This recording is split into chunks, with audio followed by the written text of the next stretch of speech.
ரொம்ப அழகான தருணம். அதாவது தீனா மதுரை முத்து அண்ணன் கூப்பிட்டு ஒரு 3 நிமிஷம் ஆச்சு முத்துக்கு எந்திரிங்க, ஏன்னா பேண்ட் ஏறிடுச்சு, இறக்க முடியல, இழுத்தாங்கிட்டு வந்துடுது.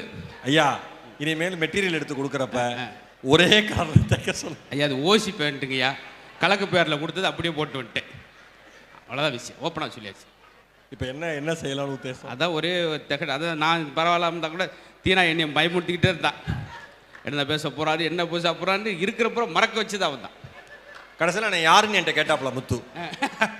வாங்க, கொரோனா டயத்தில் அப்படி தான் ஒரு பையன் வந்து சொல்லிட்டு போயிருக்க, ரெக்வஸ்ட் வச்சிருக்கான், ஏதாவது ஒரு ப்ராப்பர்ட்டி காமெடியாவது நீங்கள் சொல்லணுமா? செஞ்சிடும். அது மட்டும் தான் அவங்க நிச்சயமா செஞ்சிடும்.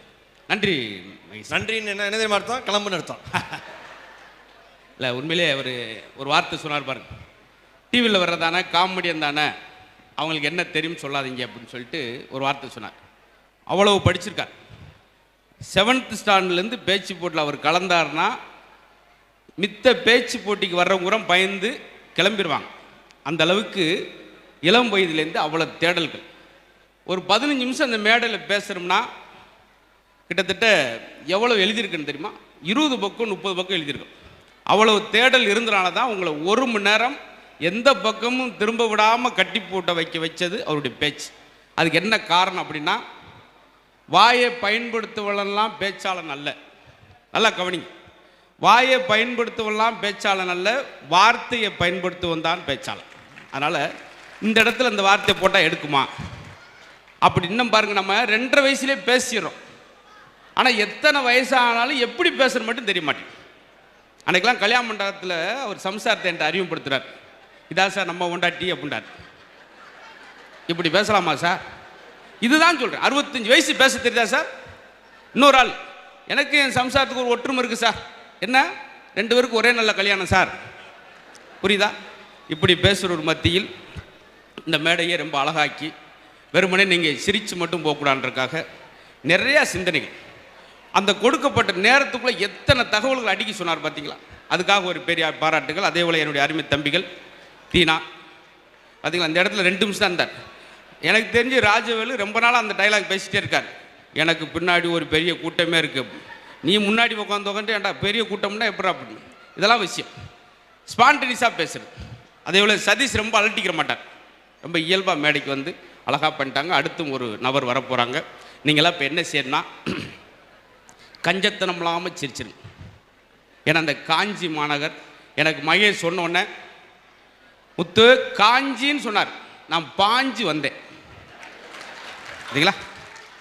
ரொம்ப சந்தோஷம். ஏன்னா இதை சொல்லிட்டு நீங்கள் என்ன முறைச்சி பார்த்தீங்கன்னா நான் ரொம்ப மனம் பாதிக்கப்பட்டுருவேன். இப்போ உங்கள்கிட்ட ரொம்ப கேட்டுக்கிறது என்னென்னா, நீங்கள் சிரிக்கலனா கூட நான் வருத்தப்பட மாட்டேன். பக்கத்தில் சிரிக்கிறாலும் முறைச்சி பார்க்காம உட்காருங்க. உங்களை ரொம்ப வேண்டிக்கு இந்த அப்படி பக்கம் அப்படின்றது கஷ்டப்பட்டு இவ்வளவு நேரம் தேத்தி கொண்டு வந்திருக்கும். இன்னைக்கெல்லாம் நகைச்சுவை சொல்லியெல்லாம் சிரிக்க வைக்க வேண்டிய அவசியமே இல்லை. ஒரு இடத்துல 85 ஜோக் சொன்னேன், எவனும் சிரிக்கல. வரும்போது கீழே விழுந்துட்டே அப்படின்னே கக்குன்னு சிரிச்சாங்க. நகைச்சுவை நம்ம கஷ்டத்தை சொன்னாலே சிரிச்சு போயிடுவான் சார். ஒன்று வேணா ஒரு டியூஸ் பெட்டி வாங்கிட்டு வந்து நிறுத்திருப்பேன் இஎம்ஐயில், அதை பார்த்து எடுத்து விட்டுக்கார் 2 எலுமிச்சம்பழத்தை ஊற்றி விட்டு குடும்பமே குப்பரக்கு விழுந்துருவான். அப்படித்தான் இன்றைக்கி இருக்காங்க. அது மாதிரி இல்லாமல் உங்களுக்கெல்லாம் தமிழ் தெரியுமில்ல, ஏன்னா முதல்ல நான் போனோன்னா அதை கேட்டுருவேன். ஏன்னா ஒரு இடத்துல நடந்துச்சு, 1 மணி நேரம் பேசிட்டு எப்படி இருக்கு அப்படின்னே தலகாமிச்சு கலகா கூ அப்படின்னா எங்கே பேசியிருக்க 1 மணி நேரம் பார்த்துக்கு. அதுக்காக முதல்ல கேட்டுக்கிறது ஒரு நல்ல விஷயம். நல்லா இருக்கீங்க ஒரு குடும்பமாக, ஐயா வாங்க, போகும்போது கொஞ்சம் சிரிச்சோமா போங்க சார், ஒரு ஆறுதலாக இருக்குங்க சார். அது ஐயா ஐயா ஐயா ஐயா சார் ஐயா. முதல்ல இந்த புத்தக திருவிழா நடத்தக்கூடிய அனைத்து அதிகாரி பெருமக்களுக்கும் என்னுடைய சிறந்தாழ்ந்த நன்றியும் வணக்கம். ஏன்னா அவங்கெல்லாம் பார்த்தீங்களா, ஏன்னா முன்சீட்டில் இருக்கிறவங்க சிரிச்சாத்தான் எங்களுக்கு பேச்சு. அன்றைக்கெல்லாம் Lions club meeting sir, Rotary club மாதிரி ஒரு மீட்டிங், எல்லாம் கோட் சூட் போட்டு வர்றப்போ உட்காந்துருக்கு, பின்னி எடுக்கிற 85 ஜோக் எல்லாம் சிரிக்கிறாங்க. என் முன்னுக்கு உட்காந்து ஒரு சிரிக்கவே இல்லை. ஏன்னா அவர் தான் ஆர்கனைசர். சிரிச்சா நான் 2000 ரூபாய் சேர்த்து கேட்டுருவேன் நினச்சி புள்ளி ஜோக்கு அப்படின்னு ரெஸ்ட் ரூமில் போய் சிரிச்சிட்டு வந்து உட்காந்தார். அப்படியெல்லாம் இருப்பாங்க சார். இங்கே கல்லங்கொடம் சார், இதா சார் உங்களுக்கெல்லாம் சொல்கிறேன், மனசு விட்டு சொல்கிறேன், குறைஞ்ச 110 வயசு, யாரும் நம்ப மாட்டேங்க. ஏன்னா ஒரு காலத்தில் சொல்ல நேற்று இருந்தவன் இன்னைக்கு இல்லை. இன்னைக்கு இருந்தவன் நாளைக்கு இல்லை. இப்போ அப்படிலாம் கிடையாது. நைட்டில் இருந்தவன் காலையில் இல்லை. பார்த்தீங்களா சார்? நான் ஒன்றும் இல்லை சார், காலையில் எங்கள் வீட்டுக்கு ஏத்தாப்புல வாக்கிங் போகிறேன். ஏத்தாப்புல வந்து கேட்குறான், என்ன சார் சுகரா அப்படின்னா. இல்லை சார் சும்மா வாக்கிங். என்ன வயசு 40, அதெல்லாம் வந்திருக்கும். அவனுக்கு என்னன்னா, அவனுக்கு துணைக்கு ஒரு ஆள் சுகருக்கு நடக்கணும். அதுக்கு என்னை கம்பெனிக்கு சேர்க்க பார்க்குறான். இல்லைண்ணே இல்லைண்ணே அதெல்லாம் வந்திருக்கு, சுகர் வந்திருக்கு சார், அதான் கண்ணெல்லாம் உள்ளே போயிருக்குல்ல. அவனே ஒரு டாக்டர் மாதிரி பேசுகிறேன் சார். மறுநாள் டெஸ்ட் எடுத்துகிட்டே போயிட்டேன். சார் இங்கே வருங்க சுகர் இல்லை. எல்லா லேப்பையும் நம்ப முடியாது தம்பி. இப்போ எங்கே உங்களுக்கெல்லாம் கண்ணை உள்ளே போயிருக்கு பார்த்தா 320 இருக்குன்றான். ஐயோயோ காலையில் ஒருத்தர் நெகட்டிவாக பேசுகிறானே, வேற தெருவில் போனேன். சர்ன்னு ஒரு டூலர் உட்காருனேன். என்ன வேணாம்ப்பா உட்காருனே, வீட்டில் வந்து இறக்கி விட்டேன். எப்போ வாக்கிங் போனேன்ப்பா, அதுக்கு வீட்டில் வந்து வாக்கிங் டாப்பில் நடந்தே போவீங்களாக்கும். நடந்து போகிறது தான் சார் வாக்கிங். அவன்கிட்ட எப்படி நான் விளக்கம் கொடுப்பேன்? பார்த்தீங்களா இப்படி இருக்காங்க சார். அதனால் உங்களை ஓரளவு ஆவலோடு இருக்கீங்க. எப்படி தான் இவங்க இன்றைக்கி நகைச்சுவை பண்ணுறாங்கன்னு பார்ப்போம் அப்படின்னு. நல்ல அழகான கூட்டம். முந்தானத்து கூட நான் ஒரு புத்தக திருவிழாவில் பேசுகிறேன். ஆனால் இவ்வளவு நின்று கொண்டே ரசிப்பதற்கெல்லாம் ஆட்கள் கிடையாது. இங்கே தான் பார்க்குறேன். காஞ்சிபுரத்தெல்லாம் 3 மணி நேரம் நின்று கொண்டு ரசிக்கிறதுக்கு நாங்கள் என்ன நடிகைகளாக வந்திருக்கோம்? இல்லை, சாதாரண பேசுகிறாள். இதுதான். ஏன்னா இந்த ஊர் பேசி பேசி ஆட்சியை பிடிச்ச ஒரு ஊர். தெரியும் யார் சொல்கிறேன். காரணம் 10 மணி நேரம் லேட்டாக வந்தாலும் அதே 10,000 பேர் கூட்டம் அப்படியே காத்திருப்பாங்க பேரறிஞர் அண்ணாவுக்காக. வந்தோடனே சிம்பிளாக தான் ஆரம்பிப்பார்.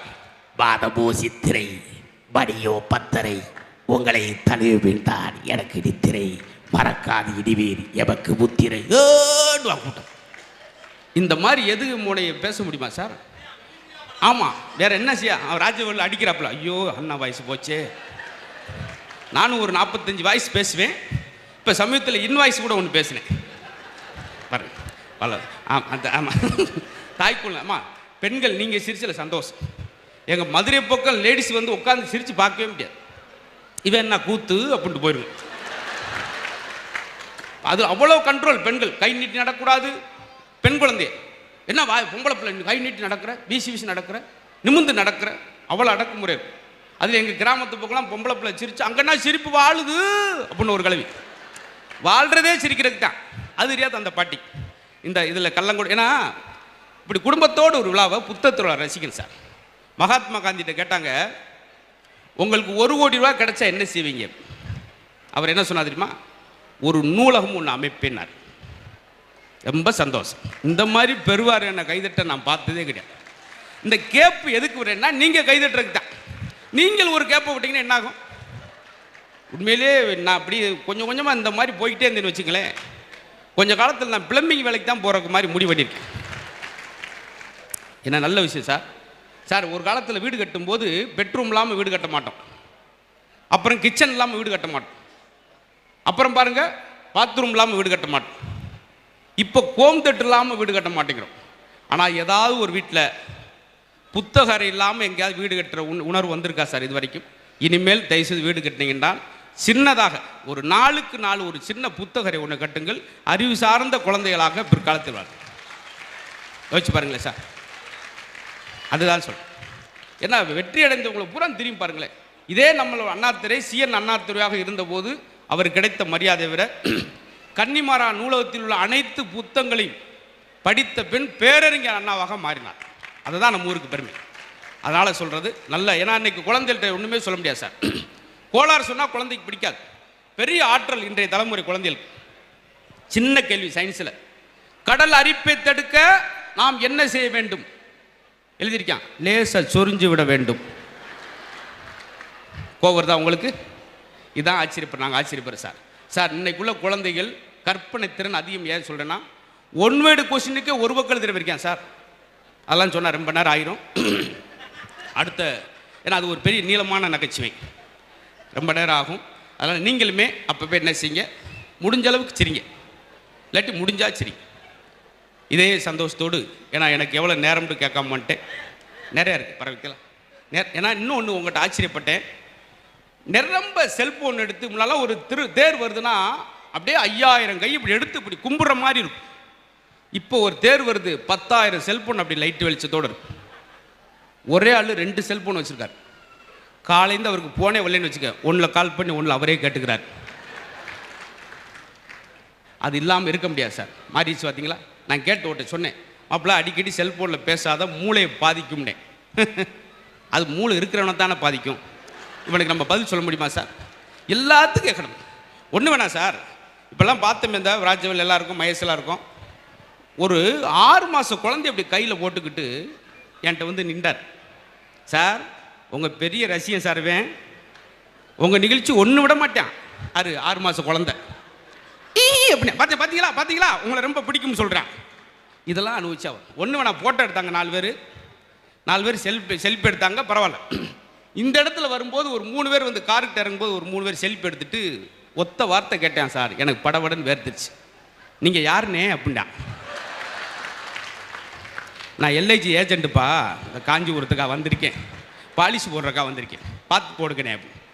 மதுரை முத்து அப்படின்னே. அப்படியா, நான் ரோவசங்கன்னு எடுத்துக்கிட்டேன்னு 7 மணிக்கு அழிக்கிறேன். தொடர் அவமானங்கள் வந்துக்கிட்டே இருக்கும். இதெல்லாம் எதுக்கு சொல்கிறேன்னா, எவன் புண்பட்டவனோ அவன் தான் பண்பட்டவனாக மாற முடியும். அதெல்லாம் சகிச்சுக்கிட்டு தான் வரும். இந்த மேடை அழகான மேடை, பேசிக்கிட்டு இருக்கேன். இப்போல்லாம் குழந்தையெல்லாம் இருக்காங்க, நல்லா ரசிக்கிறீங்க. சில இடத்துல பேசிக்கிட்டே ஒரு பையன் வந்து என் காலை சொரிஞ்சிக்கிட்டே இருந்தான். அங்கிள் நீங்கள் எங்கள் அப்பா மாதிரியே பேசுகிறீங்க அங்கிள். உங்கள் அப்பா அவ்வளோ ஜோக்காக பேசுவாரா? இல்லை உங்களை மாதிரி தான் உளறிக்கிட்டே இருப்பார். 6 ஜோக்குக்கு அருமையாக சிரிச்சிங்க. அந்த 6 ஜோக்கு என்ன தெரியுமா? நான் பூரா அசிங்கப்பட்ட நகை, அதுக்கு தான் ரொம்ப சிரிக்கிறேன். இதே மாதிரி இருங்க. இது ஒரு குடும்ப விழாவை நடக்கிறதுனால குடும்பத்தோடு நீங்கள் ரசிக்கின்றதுக்காக அடுத்தும் ஒரு நபர் வந்திருக்காங்க. நான் 20 வருஷம் நின்றுக்கிட்டே நிறையா பேசிட்டேன். கொஞ்சம் வித்தியாசமாக நீங்கள் ரசிக்கணும். அது யூடியூப்பில் நிறையா பார்த்துருந்தாங்க. அதனால் உங்களுடைய ஏன்னா தினந்தோறும் ஓடிக்கிட்டு இருக்க சார். கவிப்பேரை சொல்கிறாரு, வாரத்தில் 6 நாட்கள் விற்கப்படுது, ஒரே ஒரு நாள் தான் வாங்கப்படுது. அது எதுனா ஞாயிற்றுக்கிழமை. இந்த ஞாயிற்றுக்கிழமை உட்காந்து பாருங்கள். வெளிநாட்டில் பாருங்கள், இத்தனை சயின்டிஸ்ட் இருக்காங்க, இத்தனை கோடீஸ்வரர் இருக்காங்க வெளிநாடுகளில். ஏன் இந்தியா மட்டும் ஏழை நாடாகவே இருக்குன்றது வேடிக்கையான்னு சொல்லுவாங்க. வெளிநாட்டில் ஒரு பையன் பிறந்தோடனே அந்த அப்பா சொல்லுவாராம், எனக்கு ஜனாதிபதி பிறந்துட்டான். உடனே அம்மா அப்படி சொல்லாங்க, ஜனாதிபதி சொல்ல சயின்டிஸ்ட் பிறந்துட்டான்னு சொல்லுங்க. போட்டி ஓட்டுக்கிட்டு வளர்க்குறாங்க. நம்ம ஊரில் ஒரு குழந்தை பிறந்தோன்னா 10 ரூபாய்க்கு சாக்கில் வாங்கிட்டு எடுத்து விட்டு போடுறேன், இந்தாங்க எனக்கு கொல்லியோட மயம் பிறந்துட்டான். உடனே அம்மா எனக்கு பிச்சை எடுத்து கூட கஞ்சி ஊற்றி அவன் மயன், அவன் கொல்லியை போடுறேன், அவன் பிச்சை எடுக்கிறேன், அப்புறம் எப்படி வருவேன்? காலையில் எழுப்பும் போதே எனர்ஜியாக குழந்தை எழுப்புன்றாங்க. எந்திரிங்க, காஞ்சிபுரம் கமிஷனர் எந்திரிங்க, குழந்தைய காஞ்சிபுரம் கலெக்டர் எந்திரிங்கன்னு சொல்லணும். நீங்கள் சீரியல் பார்த்து லேட்டாக எந்திரிச்சிட்டு எப்படி எழுப்புறீங்க தெரியுமா? எந்திரி எருமை. அவன் எருமை மாதிரியே தான் இருப்பான். நம்ம கோளாறு சொல்ல தயங்கவே மாட்டோம். சொல்லுவார், ஏய் 100க்கு 90 எடுக்கணும்பா, 100க்கு 90 எடுக்கணும். அவங்க அப்பா பையில் 100 ரூபா வச்சுருந்துருக்கார், 90 ரூபா எடுத்துகிட்டு போயிட்டேன். மார்க்குன்னு சொல்லணும் சார். நீங்கள் கோளாறு சொன்னால் உங்களுக்கு பிடிக்காது. வாடா 17 வயசு ஆச்சாடா, ஓ வயசில் விவேகானந்தர் அறிவு பெற்றாரா, ஓ வயசில் விவேகானந்தர் அறிவு பெற்றார். பதிலுக்காவே ஓ வயசில் கிட்லர் மருந்து குடிச்சா நீ சாகுறியாயா? ஏயா என் உசுரை வாங்கிட்டே இருக்க? அவனா சுயம்புங்க, சுயம்பா இருக்க விடுங்க. எனக்கு தெரிஞ்சு மகிழ்ச்சியாக இருங்க சார். ஏன் தெரியுமா? அசையும் சொத்தாக இருந்தாலும், அது அசையாத சொத்தாக இருந்தாலும், உங்கள் உடம்பு அசைகிற வரைக்கும் தான் அந்த சொத்து உங்களுக்கு. அதனால் இருக்கிற வரைக்கும் இந்த மாதிரி நல்ல மகிழ்ச்சியாக இருங்க சார். யோசிச்சு பாருங்களேன், யாரெல்லாம் சிரிப்புக்கு நேரம் ஒதுக்கலையோ அவங்கெல்லாம் டாக்டருக்கு நேரம் ஒதுக்கிடுவீங்க. தப்பாக சொல்ல. இந்த ஒரு நகைச்சுவை கேளுங்க, அடுத்த அன்னபாரதியை கூப்பிட போகிறேன். அவ்வளவு சிரிப்பாக இருக்கும் இந்த நகைச்சுவை. எப்படி நானாக என்னை உந்துதல் பண்ணிக்கிட்டேன் பார்த்தீங்களா? வேறு வழி கிடையாது. இப்போ நானே வந்து நான் பேசும்போது ராஜவேல் கைதட்டினாங்க, அதே போல் அவங்க பேசும்போது நான் கைதட்டேன். இதான் எங்களுக்குள்ள ஒரு பாலிசி. இனிமேல் அடுத்த ஆள் நம்பி ஒரு பிரயோசனம் கிடையாது. நாங்கள் எதுக்கு 5 பேராக வர்றது? இதுக்கு தான். மினிமம் 4 பேராக தட்டினா எங்களுக்கு ஒரு ஆறுதல். இடையில ராஜவேல் ஒரு ஜோக்கு கைதட்டல, ஏன்னா அவர் சிவகார்த்தியின் வாய்ஸ் பேசும்போது நான் கைதட்டலன்றக்காக பழிக்கு பழி வாங்குறார். இப்படியெல்லாம் நடக்கும், ஏற்க முடியாது நடக்கும், பரவாயில்ல. ஏன்னு சொல்கிறேன்னா, மருத்துவர்கள் எல்லா மருத்துவரும் குறை சொல்ல. டாக்டர் போய் உட்காரான், கேளுங்க. டாக்டர் உட்காந்து டாக்டர் சொல்கிறாரு, மெதுவாக கையை தூக்குங்க, அப்படியே இறக்குங்க, காலை நீட்டுங்க, மடக்குங்க, இடிக்குது மடக்குங்க, ஆக்காட்டுங்க, பல்ல விளக்குங்க, மூக்கை காட்டுங்க, முடியை வெட்டுங்க. ஏன்னா மூக்கு முடிக்கும் டை அடிச்சிருக்கான் அவன். எல்லாம் முடிச்சுட்டு 3/4 மணி நேரம் கழித்து அவனை பார்த்து டாக்டர் கேட்குறாரு, என்ன செய்யுது? அவன் சொன்ன, என் பொண்ணுக்கு சடங்கு பத்திரிக்கை கொண்டு வந்தேன் சார் அப்படி. யோ முதலே சொல்ல வேண்டிய, நீ முதலே கேட்க வேண்டிய நீ. பார்த்தீங்களா, இதுதான் சார் இந்த இடம் கோயிலாக மாறிவிட்டது சார். கொஞ்ச நேரத்துக்கு எவ்வளோ சிரிச்சு கல்லங்கோடம்பலாம், இதுதான் சார் வேணும். இப்பொழுது அதே வேகத்தோடு இந்த மேடைக்கு அவங்களும் பிக் பாஸ்லாம் வந்திருக்காங்க. அதாவது பிக் பாஸ்லேருந்து வெளியே வந்திருக்காங்க. 2-3 விஷயம் இருக்குது. நீங்கள் அது போகிறது வேற, போகிறது கஷ்டம், வர்றது ஈஸி. ஆமாம் ஆமாம், பிக் பாஸில் போயிட்டு உள்ளே போயிட்டாங்க. அவங்க வீட்டுக்கார் விட்டுட்டு போய்கிட்டு இருக்கார். பெரம்பலூர் தாண்டி ஃபோன் வருது, எங்கே போய்கிட்டு இருக்கீங்க? பெரம்பலூர், கொஞ்சம் வேகமாக வாங்க. ஏம்மா எதுவும் ட்ரெஸ்ஸஸ் மறந்துட்டு வந்துட்டா? இல்லை, எலிமினேட் பண்ணிட்டாங்க. ஏண்டி மினிமம் 7 நாள் ஆகுமே, 7 மணி நேரத்தில் எலிமினேட் பண்ணாங்க அப்படி. அதெல்லாம் ஒரு அது ஒரு விசித்திரம் தான் சார். டக்குன்னு ஒரு விஷயம் இருக்குல்ல. அதே போல் நிரம்ப பட்டிமன்றங்கள், பட்டிமன்ற நடுவராகும், நிறைய மோட்டிவேஷன்லாம் பேசுகிறாங்க. பொதுவாக பெண்கள்னாலே மோட்டிவேட் பேசுவாங்க. அவங்க மோட்டிவேட் பேசுகிற ஆச்சரியம். உலகத்திலே பெரிய நகைச்சுவை என்ன தெரியுமா? 2 பெண்கள் அருகே அருகே அமைதியாக உட்கார்ந்திருந்தார்கள். பார்க்க முடியுமா? தள்ளியோக்கார இடிச்சுக்கிட்டு நீ மூஞ்சி மோக்கர், உன்னை பற்றி தெரியாது நீலாம். 2 ஒரு வீட்டுக்காரன் அருவாளோடு ஓடிக்கிட்டு இருப்பாங்க. இதுதான் சார் குடும்ப விஷயத்தில் அப்படி இருக்கும். ஏன்னா வீட்டுக்காரே கூப்பிட்றா, லட்சுமி என்னங்க, உன்னைய கல்யாணம் பண்ணி 30 வருஷம் ஆச்சுமா. ஆமாங்க, இன்னைக்கு தாண்டி உன் சமையல் ஒரு மாற்றம் தெரியும். என்ன சொல்கிறீங்க? உன்னாலாம் கருப்பு முடியா கிடக்கு, இப்போ வெள்ளை முடியா கிடக்குடி. எப்படி மாறி இருக்காங்க பார்த்தீங்களா? அப்படித்தான் இருக்கு. ஏன்னா சாப்பாடை பற்றி சொல்லும்போது சார், இந்த இத்தனை விசேஷம் வர்றப்ப ஆண்கள் அதை பற்றிலாம் பயமில்லை, செலவை பற்றி பயமில்லை. இது செய்ய போகிற பலகாரத்தை நினச்சா பயம். செஞ்சு வாட்ஸ்அப்பில் வச்சா லைக்காக வருது, வாயில் வச்சா வாந்தியாக வருது. பதற ஆம்பளை. அதில் உங்களுக்கு ஒரு சர்ப்ரைஸ், இன்னைக்கு ஒன்று செஞ்சுருக்கனே அப்படின்னா என்ன அர்த்தம்? நீ ஐஸ்வரில் படுக்க போறேன்னு அர்த்தம். அப்படிலாம் இருக்கு. ஆனால் பிரமாதமாக பேசுவாங்க பேசுவாங்க பேசுவாங்க நீ தான்டா பேசிக்கிட்டு இருக்க அப்படின்னு நீங்கள் சொல்லலாம். திடீர்னு எனக்கு ஒரு நகைச்சுவை வந்தது. பார்த்தீங்களா, அப்படி இருக்கணும். இந்த என்னை மகேஷ் சார் இன்னும் 2 ஜோக் சொல்லுங்கன்ட்டார். என்னுடைய நண்பன் 20 வருஷமாக என் நகைச்சி அவர் ரசிக்கிறாரு, அவர் நகைச்சி நான் ரசிக்கிறேன். அப்புறம் நாங்களாம் எதுக்கடா இருக்கோம்னு நீங்கள் கேட்காங்க. சொல்கிற முறைக்கு சொல்கிறேன் சார். ஒரு காலத்தில் விருந்தோம்பல் பாருங்க, இப்படி வந்தான்னா வாசல் வரைக்கும் வந்து பார்த்து போயிட்டு வாங்க மாப்பிள்ளான்பான். அதான் அப்படின்னா நம்ம இவ்வளோ அன்பாக இருக்கான்னு அர்த்தம். இன்னும் சிலர் பஸ் ஸ்டாண்ட் வரைக்கும் போய் பஸ் ஏற்றிட்டு வருவாங்க. அன்னைக்கு ஒருத்தர் வாசல் வரைக்கும் வந்து பார்த்து போயிட்டு வாங்க மாப்பிள்ளைன்னா நான் கேட்டேன், அவ்வளோ பாசமாக செருப்பு கருப்பை போட்டு போயிடுவாங்க மாப்பிள்ளை. அன்னைக்கு இப்படி தான் விகேசி 250 ரூபா அடிச்சுட்டு போயிட்டான். பார்த்தீங்களா, அன்னைக்கு ஒரு கல்யாண மண்டபத்தில் வெளியே வந்து செருப்பை போடுறேன், ஒருத்தர் அங்கே ஹலோ அது நான் பார்த்து வச்சிருக்கேன் அப்படின்னா, ஏன் செருப்பு அப்படி உங்கள் தான் அப்போ போட்டு போங்க. இப்படி ஒரு 15 செட் பேர் இருக்காங்கய்யா. நான் இன்னைக்கு பொண்ணு மாப்பிள்ளை தூரத்தில் இருக்காங்கன்னு எனக்கு தெரியலை. என்ன ஜோடி பொறுத்த எப்படி அப்படின்னு 2 வலது காலாக போச்சு அப்படின்னா அவன் அடிச்சுட்டு வந்து விதவிதமான ரசனை உள்ளவங்க இருப்பாங்க சார். இங்கே பார்த்தீங்கன்னா தாய் குளங்கள் எல்லாரும் சிரிச்ச மணிக்கு இருக்கு.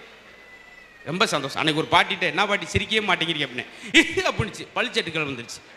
அதனால் யாரையும் கட்டாயப்படுத்தவும் கூடாது, அவங்களா சிரிச்சா சந்தோஷம். இப்பொழுது ஏன்னா மகேஷ் 2 ஜோக்கு நீட்டிக்கிற சொன்னார், கொஞ்சம் டல்லானுன்னா கூப்பிட்டுருங்க. தேவையில்லை, நான் தான் தேவையில்லாமல் பேசிட்டேன் போல அப்படின்னு சொல்லி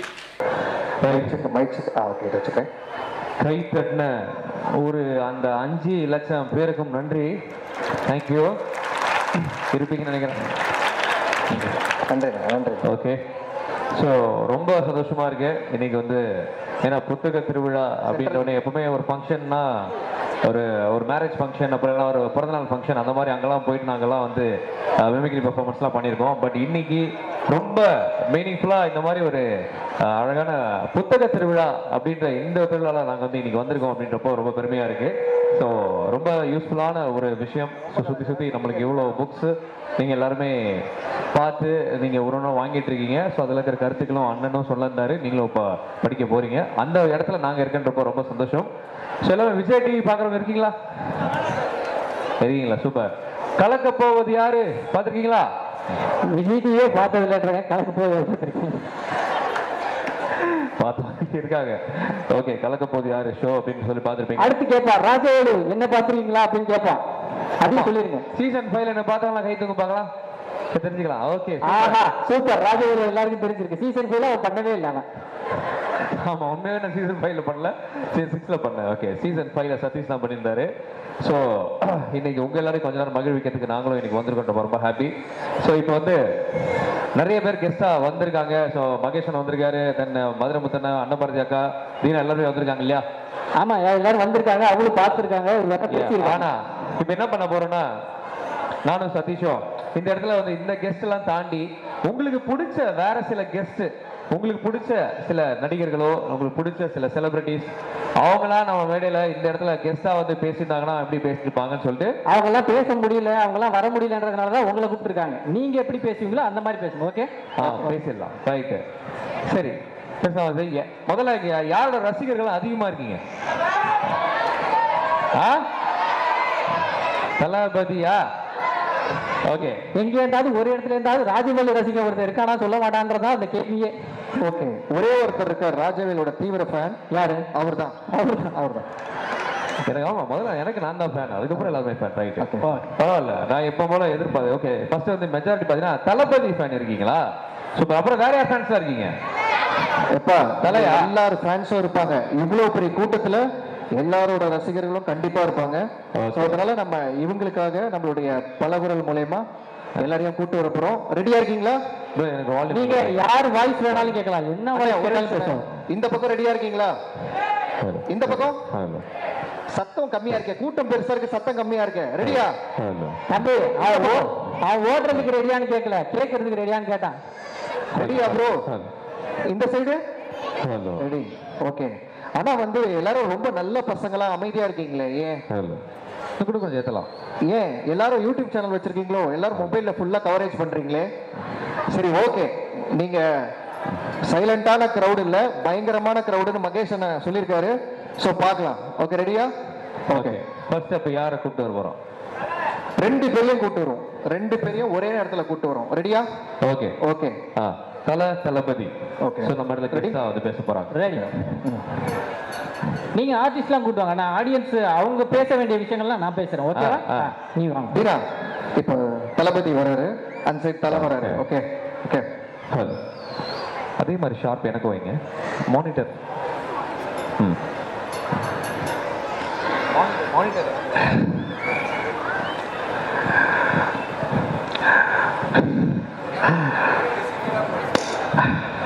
மறந்துட்டியோ?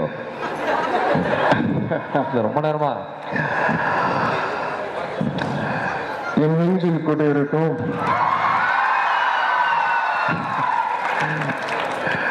என் அன்பார்ந்த ரசிகர்களுக்கும் பெரியவர்களுக்கும் ஒவ்வொரு வீட்டில் இருக்கிற என்னுடைய குட்டி குட்டி நண்பர்களுக்கும் எல்லாரும் எப்படி இருக்கிறீங்க நண்பா? ரொம்ப சந்தோஷமா இருக்குது. உங்க எல்லாரையும் நேர்ல பார்க்க வந்திருக்கோம் நினைக்கும் போது ரொம்ப சந்தோஷமா இருக்குது. அவங்களுக்கும் விஜய் சாரை நேரா பார்க்க முடியலையே அப்படின்றதுல கொஞ்சம் வருத்தமா இருக்குது. ரொம்ப ரொம்ப சந்தோஷம் நண்பா. நம்ம மக்கள் எந்த அளவுக்கு நம்ம மேல அன்பு வச்சிருக்காங்கன்னா நாம நேரடியா வரணும்ல. நம்ம குரலை யாராவது பேசினாலே அரங்கம் ஆகுறோம். நம்ம ஆளுங்க பேச்சு மட்டும்தான் சைலண்டா இருக்கும், ஆனா அடி சும்மா சர்வடியா இருக்கும். ஸோ எல்லாருக்கும் என்னுடைய நன்றியை தெரிவிச்சுக்கிறேன். சார் சாரி சார், சொல்லுங்க. நீங்க வந்திருக்கீங்க, உங்களுக்கான ஆடியன்ஸ் ஒருத்தர் அங்க பார்த்துக்கிட்டு இருக்காரு சார். சார் இல்ல, நம்ம தளபதி அவரை கூப்பிட்டோன்னே டக்குன்னு தலை வாய்ஸ் பேசணும். ஓகே. எதனால அந்த டிலேன்னு தெரியல. அவரு இப்ப தளபதி துபாயில இருக்காரு இல்லையா? ஓகே. துபாயில இருந்து வரதுக்கு கொஞ்சம் டைம் எடுத்துக்கிறாரு சார், கொஞ்சம் சீக்கிரம் வாங்க சார்.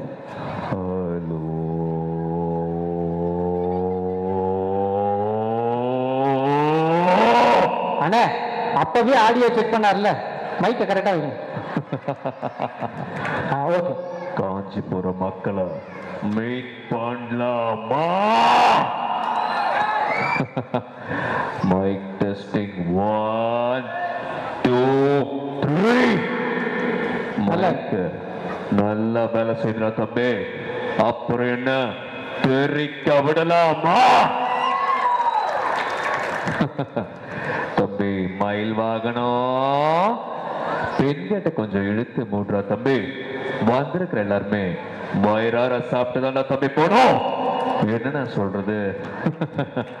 எனக்குமே வாழ்க்கையில பிடிச்சவங்களும் இருப்பாங்க, நம்மளை பிடிக்காதவங்களும் இருப்பாங்க.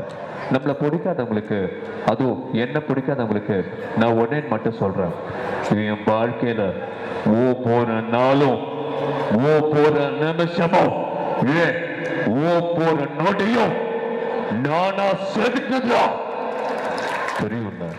இது பிடிக்காதவங்களுக்கு, வாழ்க்கையில என்ன பிடிச்சவங்களுக்கு நான் உடனே மட்டும் சொல்றேன், என்னைக்குமே வாழ்க்கையில சொல்லட்டா சொல்லுங்க. நீயா ஒத்துக்கிற வரைக்கும் உன்னை சுத்தி எல்லாரும் தோத்துட்டன்னு வந்து நின்னாலும், நீயா ஒத்துக்கிற வரைக்கும் never ever give up. ரொம்ப நன்றி நண்பா. அதாவது இந்த மாதிரியான ஒரு நல்ல நிகழ்ச்சிக்கு நீங்க எல்லாரும் ஆதரவு கொடுத்து இங்க இவ்வளவு பெருசா சூப்பரா எல்லாரும் இங்க கூடி இருக்கிறீங்க. அவங்க எல்லாரையும் நேர்ல சந்திச்சதுல எங்களுக்கு அவ்வளவு சந்தோஷம். நீங்க எப்பவுமே இதே மாதிரி ஜாலியா சந்தோஷமா இருக்கணும், ஹாப்பியா இருக்கணும். வரட்டுங்களா? தேங்க்யூ. ஆக்சுவலி நீங்க ரெண்டு பேரும் கடைசியா நான் மக்கள்கிட்ட பேசுறீங்க, நீங்க ரெண்டு பேரும் ஒரு வார்த்தை பேசிக்கிட்டீங்கன்னா அதை நாங்க பார்த்தோம்னா நல்லா இருக்கும் இல்லையா? அண்ணா எப்படி இருக்கீங்க? இப்ப ரீசெண்டா உங்களுடைய ஷோ ஒன்னு பார்த்தேன், அந்த கார் ரேஸ் ஒன்னு. ரொம்ப நாள் கழிச்சு உங்களை நீங்க மீடியால பேசி பார்த்தேன், ரொம்ப சூப்பரா இருந்தது. ரொம்ப சந்தோஷமா இருக்கு இந்த மாதிரி கேட்கும் போது. எல்லாருமே பொதுவா என்ன சொல்றாங்கன்னா, விஜய் வாழ்க, அஜித் வாழ்கன்னு சொல்றாங்க. நீங்க எப்ப வாழ போறீங்க? So there is a short time, is very short. அதனால so I will be very happy. நீங்க எல்லாருமே லைஃப்ல செட்டில் ஆனீங்கன்னா எனக்கு ரொம்ப ஹாப்பி. அதனால உங்க வாழ்க்கை நீங்க பாருங்க. எல்லாருமே பொதுவா கேட்பாங்க, எங்களுக்கு மட்டும் ஏன் இவ்வளவு ரசிகர்கள்னு. ஏன் தெரியுமா? எனக்கும் சரி, என் ரசிகர்களுக்கும் சரி, என்னைக்குமே ஒரே ஒரு பாலிசி தான். நாங்க என்னைக்குமே மற்றவங்களை பத்தி பேசவே மாட்டோம், எங்களை பத்தி தான் மற்றவங்க பேசுவாங்க. சார் இப்போதான் சொல்லி முடிச்சீங்க, அவர் வாழ்க்கை இவர் வாழ்க்கைன்னு சொல்லுங்க. கீழே ஒருத்தர் மதுரை முத்து வாழ்க்கைன்னு சொல்றாரு சார். யார் தெரியுமா? மதுரை முத்து தான். என்ன சொல்றாரு? அவரே சொல்லிக்கிறாரு சார். மதுரை முத்து மட்டும் இல்ல, எனக்கும் சரி, மதுரை முத்து அண்ணனுக்கும் சரி, என்னைக்குமே எங்க பின்னாடி ஒரு பெரிய கூட்டம் இருக்கிற தம்பி. சார் நீங்க தான் பெரிய கூட்டத்துக்கு முன்னாடி வந்து உட்கார்ந்துக்கிட்டு எனக்கு பின்னாடி பெரிய கூட்டம் இருக்கு, பெரிய கூட்டம் இருக்குன்னு சொல்றீங்க. அண்ணனுக்கு எனக்கு உள்ள கூட்டம். ஓகே சரி, அப்படியே சொல்லிட்டு அடுத்து இன்னும் நிறைய செலிபிரிட்டிஸ் எல்லாம் கூப்பிடுங்க சார். ஓகே. ஆக்சுவலா தீனா, நீ வந்து இந்த ராஜவேல தானே கலாய்க்கிற? ஆமா சீரியஸ் சார். ஓகே, அடுத்ததா நீ இந்த மாதிரி கேட்டா நீ ஏதோ மாட்டி விடுற மாதிரி இருக்கு. இல்லடா கேட்டேன், ஏன் அப்படின்னா இவரை தான் நம்ம கலாய்க்கணும். ஆமா என்னதை கலாய்க்கிற? ஓகே, இப்போ நான் பேசுற வாய்ஸ் எல்லாம் நீங்க யாரும் கலாய்க்க முடியாது. அந்த மாதிரி வந்து இப்போ அடுத்த 2 பேர் கூப்பிட போறோம். ஏன்னா அவரே கலாய்க்கிற மாதிரி தான் பேசுவா அப்படி, அதனால நீங்க பிரச்சனை. சரி, தளபதி கூப்பிட்டதால இப்ப இதே நம்ம சினிமால வந்து இன்னும் 2 பேர், இன்னும் சீனியர் 2 ஐகான் இருக்காங்க, அவங்க 2 பேரை பேரா கூப்பிடலாமா? ஓகே, சீனியர் 2 பேர் இருக்காங்க, மதுரை முத்தண்ணே, அண்ணபாரதி. அவங்களா? அந்த சீனியர் இல்ல, சினிமால சீனியர். சினிமா. சரி, ஓகே, டக்குன்னு கூப்பிட்டு வாங்க. சூப்பர் ஸ்டார் ஃபேன்ஸ் இருக்கீங்களா? Jailer fans. ஓகே, எல்லாரும் இங்க. ஓகே, சூப்பர் ஸ்டார் உலகநாயகன் சாரையும் நம்ம வந்து ஒரு காம்பினேஷன் கூட்டம் சார். இவங்களை ஈவெண்ட் ஆர்கனைசரா போட்டுக்கலாம் சார், எல்லா செலிபிரிட்டியும் கூப்பிட்டு வராங்க சார். இந்த விழாவிற்கு வருகை தந்திருக்கும் பெரியவர்களே, தாய்மார்களே, பத்திரிகை நண்பர்களே, அன்பர்களே, எந்த ஓல வைத்த தெய்வங்களான தமிழக பெருமக்களே, இது மாதிரி சொன்னாங்க, காஞ்சிபுரத்தில் வந்து ஒரு புக் ஃபெஸ்டிவல் நம்ம கவர்மெண்ட் வந்து நடத்துறாங்க அப்படின்னு சொல்லி சொன்னாங்க. நல்ல விஷயங்களுக்கு எப்பவுமே இந்த ரஜினிகாந்த், அதுவும் மக்களுக்கு நல்ல விஷயத்துக்கு வந்து ரஜினிகாந்த் வந்து இப்போ முன்னாடி இருப்போம் அப்படின்னு சொல்லி மக்களுக்கே தெரியும். ஸோ உங்க எல்லாரையும் நேரில் சந்திச்சா எனக்கு அவ்வளோ சந்தோஷம். ஏன்னா நீங்க எல்லாம் படிச்சவங்க, நிறைய பேர் வந்து புத்தகங்கள் படிக்கிறவங்க எல்லாம் இங்க வந்திருப்பீங்க. நான் படிக்காதவன், ஆனா என்ன சொல்ல தெரியல. ஆனா இந்த புத்தகங்கள் தான் என் வாழ்க்கையை வந்து நிறைய சேஞ்ச் பண்ணிருக்கு. அதனால இந்த புத்தகம் படிக்கிறது வந்து நீங்க முதல்ல சொன்னா உங்க வாழ்க்கை ரொம்ப நல்லா இருக்கும். ஒன்னே மட்டும் சொல்றேன், உங்க வாழ்க்கையில வாங்க முடியாத 3 ஒன்னு அப்பா, இன்னொன்னு அம்மா, இன்னொன்னு நேரம். இந்த 3 விஷயத்தையும் உங்க வாழ்க்கையில நீங்க சரியா பாத்திருக்க சொன்னா நீங்க எல்லாரும் எங்கேயோ இருப்பீங்க சொல்லி அந்த ஆண்டோட வேடிக்கை விடைபெற. நன்றி, வணக்கம், மகிழ்ச்சி. கண்ணா விட்டா இங்க நான் தான் கிங், நான் வச்சதான் ரூல்ஸ். அந்த ரூல்ஸ் நான் அப்பப்போ ஏசத்துக்கு மாத்திட்டே இருப்பேன். அதை கப்சிப்புன்னு கேட்டு ஃபாலோ பண்ணணும். அதை விட்டுட்டு ஏதோ அளவு பண்ணணும் நினைச்சேன், உன்னை கண்டு திரும்ப வெட்டி கழிச்சு போட்டுடுவேன். உக்கோ டைகர் கா, உக்கோ தேங்க்யூ, நன்றி, வணக்கம். Okay, super. சூப்பர் ஸ்டார் வந்துட்டாருல்ல. அடுத்து அவருடைய நண்பர் கூப்பிட்ட சொன்னல, உலகநாயகன் ஃபேன்ஸ் இருக்கீங்களா? இருக்கீங்களா? ஓகே. ஸோ உலகநாயகன் கமல் சார் அவர் வந்து இங்கே பேசினாரு, அப்படி பேசியிருப்பார் நம்ம கமல் சார். பொதுவாகவே எந்த ஒரு மேடைக்கும் நான் வருவதே கிடையாது. இன்று இந்த ஒரு நிகழ்விற்கு நான் வந்ததற்கு முக்கியமான காரணம் என்னுடைய ஆரோக்கிய நண்பர் ரஜினி அவர்களும் இந்த ஒரு விழாவுக்கு வருவதாக சொன்னாரு. கூட்டினு ஈரோடு மகேஷன் இல்ல சார், ஈரோடு மகேஷ் தம்பி அவர்களும் எனக்கு பெரிய நண்பர் தான். என்னன்னா பொதுவாக நான் ஏன் இப்போ மேடைகளுக்கு போறது இல்லைன்னா, எல்லாருமே முன்னெல்லாம் என்ன வந்து உலகநாயகன் கமலஹாசன் சொல்லுவாங்க பெருமையா. ஆனா இப்போ எல்லாருமே விஜய் டிவி புகழ் கமல்ஹாசன் சொல்லும்போது ரொம்ப அசிங்கமா இருக்கு. ஏன் அப்படி சொல்றீங்கன்னு தெரியல. அப்புறம் தான் புரிஞ்சது, எல்லாம் பிக் பாஸ் பாக்குறீங்க. எத்தனை பேர் இங்க பிக் பாஸ் பாக்குறீங்க? கை தூக்க பார்க்கலாம். சத்தியமா சொல்றேன், நீங்களாம் உருப்படவே மாட்டீங்க. ராஜவேலு, இப்ப திடீர்னு உன்னை பிக் பாஸ் கூப்பிடுறாங்க, போவியா போக மாட்டியா? ஏன் போக மாட்டேன்? அது அவர் போவார், அது அவரோட. இவன் மட்டும் போவானா? இல்ல, நான் அதை பார்க்க வேணாம்னு சொல்ல, நீங்க பார்த்துக்கிட்டே இருக்கணும்னு சொல்ல, எப்பவும் பார்க்கணும்னு சொல்ல, டைம் கிடைக்கும் போது பாருங்கன்னு சொல்ல, எப்பப்போ பிடிச்சதோ பார்த்துங்கன்னு சொல்றேன். ஏதாவது புரியுதா? புரியல, திரும்பியும் சொல்றேன், நீங்க எப்பவுமே பார்க்காதீங்க, எப்பப்பெல்லாம் தோணுதோ மட்டும் பாருங்க. அப்படியே நான் சொல்ல, எப்பப்பெல்லாம் உங்களுக்கு தோணும் போது அப்பப்பெல்லாம் கொஞ்சமாவது பாருங்க. அவர் பேசுறத ஃபுல்லா கேட்காதீங்க, எப்பயாவது கேட்கணும்னு தோணுச்சுன்னா கேளுங்க. இல்ல, அதுதான் சொல்றேன். இல்ல சார், புரியுற மாதிரி சொல்லணும்னா, நான் கடவுள் இல்லைன்னு சொல்லவே இல்லை, இருந்தா நல்லா இருக்கும் தான் சொல்றேன். இப்போ புரிந்து இருக்கும்னு நினைக்கிறேன். இது புரிந்தும் புரியாமல் பேசுவதுதான் உங்கள் நான் என்று விடைபெறுகிறேன். அதே மாதிரி அவர் சொன்ன மாதிரி இதை நான் கமல் வாய்ஸ்ன்னு சொல்லல, கமல் வாய்ஸா இருந்தா நல்லா இருக்கும் தான் நானும் சொல்றேன்.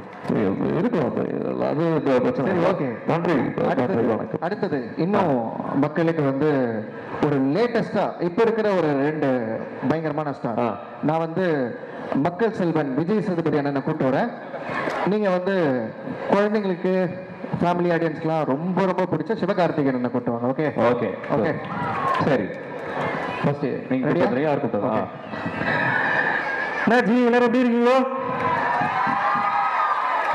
நல்லா இருக்கீங்களா? கார்த்திகை தீபம் குமுதா அகல சும்மா கும்பிடுது. ஐயோ, விஜய் சேதுபதி வாய்ஸ் தான் அக்காக்கு அவ்வளோ சந்தோஷம். அக்கா, மொத்த பேர் இங்கே தான் இருக்கீங்களா? சூப்பர்க்கா சூப்பர்க்கா. ஆக்சுவலாக ஒன்றும் பிரச்சனை இல்லை. கார்த்திகை தீபம் குமுதா அகல சும்மா கும்பிடுது. என் அம்மாவோட போயிட்டு அம்மா குமுதா வீட்டில் எல்லாம் கும்பிடுதுமா, நம்ம வீட்டில் என்ன கம்முடுறாங்க, அம்மா முடியுது. ஆக்சுவலாக ஃப்ரெண்டு லவ் மேட்ரு ஏதோ ஃபீல் ஆயிட்டாப்ல. நானு ஒரு ஜூஸ் குடிச்சா சரியாயிடும்ல. நீங்க வேற டைலாக் எதிர்பார்த்தீங்க. சாரி, குழந்தைங்களா ஏதாவது சொல்ல முடியாது. ஓகே ஜி, வட்டுமா ஜி, புக்கு பிடிங்க ஜி, ரொம்ப நல்லது. ஏன்னா வந்துட்டு அது பேசாம போனா தப்பாயிரும். ஓகேவா? அதனால அடிக்கடி சொல்லிட்டே இருப்பேன், நீங்க அதை கவனிச்சுக்கணும். ஓகே, நன்றி, வணக்கம், தேங்க்யூ. சூப்பர். ஓகே, சிறப்பு. ஸோ இப்போ விஜய் சேது வந்துட்டார். அடுத்து வந்து சிவகார்த்திகேயன் சொல்லலாமா? ஓகே, சிவகார்த்திகேயன் வாய்ஸ் பேசணும்னா வந்து அவர் 3 பரிமாணம் இருக்கு, 3 மாடுலேஷன் இருக்கு. டக் டக்கு நான் பேசி காமிக்கிறேன். ஓகேவா? ஏன்னா ஃபர்ஸ்ட் விஜய் டிவில இருந்தப்ப அவர் எப்படி பேசினாரு, சினிமாக்கு போனதுக்கு அப்புறம் அவர் எப்படி பேசினாரு, பொதுவா மேடை நிகழ்ச்சிகள் எப்படி பேசுவார்? நீங்க பேசுறதுக்கு முன்னாடி ஒண்ணு சொல்லுங்க, டக் டக்குன்னு பேசி காட்டுறேன். அந்த டக் சிவகார்த்திகேயன் அண்ணனே ஒரு வாட்டி நேர்ல இங்க வந்திருக்காரு காஞ்சிபுரத்துக்கு, கொஞ்ச நேரம் தான் பேசினாராம். அப்படியா? அந்த மாதிரி அவங்க பேசி காமிக்கிறேன். விஜய் டிவில இருக்கும்போது அவர் எப்படி பேசினார் ஆங்கரா, இப்ப பேசி காமிக்கிறேன். ஓகேவா? எப்படி பேசினாரா இருக்கும்போது பேசினாரு, அவங்க விஜய் டிவில ஹாட் ஸ்டார்ல போட்டு பார்த்துப்பாங்க. நீ பேசு, அதான் இப்ப நான் பேசி காமிக்கிறேன் பாருங்க. ஓகே, விஜய் டிவி எப்படி பேசிருப்பாருன்னா, உங்களையும் சரி என்னையும் சரி அடுத்ததா வந்து சிரிக்க வைக்க போற நபர் யார் அப்படின்னு பார்க்கறதுக்கு முன்னாடி எஸ்விஎஸ் முகரம் சன்ஃபரால் வழங்கும் அது இது இது அப்படின்னு பேசியிருப்பார். ஓகேவா? சோ இதே வந்து படத்துல பேசும்போது வருத்தப்பட வாலிப சங்கம் படத்துல ஒரு சூப்பர் டைலாக் பேசியிருப்பார். ஓகே, அது எப்படி பேசியிருப்பார், மேடையில் எப்படி பேசியிருப்பாரு? நீங்க அமரன் படத்துல இருந்து பேசுங்க சார். இவங்க பேசுறா. சரி. காலையில் காடு சென்று மாலையில் வீடு திரும்பி எனது மண்ணை பொன்னாக்கும் காஞ்சிபுரம் விவசாய குடிபெறும் மக்களே, வீட்டுல படிக்கிறேன்னு பொய் சொல்லிட்டு வந்திருக்கும் சிறுசுங்களே, இப்ப மனப்படும் போல இருக்கும் பெருசுங்களே, இளைஞர்களை கவர் செய்வதற்காகவே கலர் கலர் பவுடரை பூசிக்கொண்டு வந்திருக்கும் இளஞ்சிகளே மற்றும் மீசைக்காரர்களே, இந்த ஆடல் பாடல் நிகழ்ச்சி ஏற்பாடு செய்தது உங்கள் வருத்தப்படாத வாலிபர் சங்கம் சிலுக்கு வார்பட்டி என்பது ஆணவத்தோடும் பெருமையோடும் தெரிவித்துக் கொண்டு, என்ன மக்களை ஒருத்தர் கைத்தட்ட மாட்டாங்க, இப்ப கட்டிட்டாங்க பாரு. நீங்க நிகழ்ச்சி நடத்துங்க, நடத்தாம போங்க, நீங்க பட்டிமன்றம் வைக்காம போங்க, எங்களுக்கு ஜெயிலர் படத்துல இருந்து தமன்னா ஆடின காவாலியா டான்ஸ ஆகணும் அப்படின்னு சொல்லிட்டு அப்படி பேசியிருப்பாரு. ஓகேவா? ஏய் பாருப்பா, அந்த பாப்பா உண்மையாவே சிவகார்த்திகேயன் வாய்ஸ் நம்பி பார்த்துட்டு வர அந்த பாப்பா. அப்படியா? சூப்பரா. ஓகே பாப்பாக்கு பாப்பா பாப்பா அண்ணன் யார் வாய்ஸ் பேசுறாரு? ஓகே லாஸ்டா ஒரு மாடுலேஷன் பேசி காமிக்கிறேன் உங்களுக்கு லாஸ்டா. ஓகே இப்போ வந்து அமரன் ஒரு சூப்பரான படம் வந்துச்சு. யாரும் கண்டுபிடிக்கலன்னா தான் இப்படி சொல்லணும். லாஸ்டா ஒண்ணு பண்ணி காட்டுறேன். அவங்க எல்லாம் கண்டுபிடிச்சு கை தட்டாங்க. கான்பிடென்ட்டா பேசலாம் நீ. சரி ஓகே. அமரன் படத்துல வந்து அவர் ஆடியோ லான்ச் எல்லாம் எப்படி பேசியிருந்தாரு அந்த மாதிரி பேசிக்க. ஓகே எப்படி பேசியிருப்பாருன்னா, ஓகே ரொம்பவும் சந்தோஷமா இருக்கு. இந்த மாதிரி ஒரு படம் வந்து என்னுடைய கரியர்ல அமையும் அப்படின்னு நான் சத்தியமா நினைச்சு கூட பார்க்காத ஒரு தருணம். ஏன்னா ரொம்ப ஒரு சூப்பரான பயோகிராஃபி.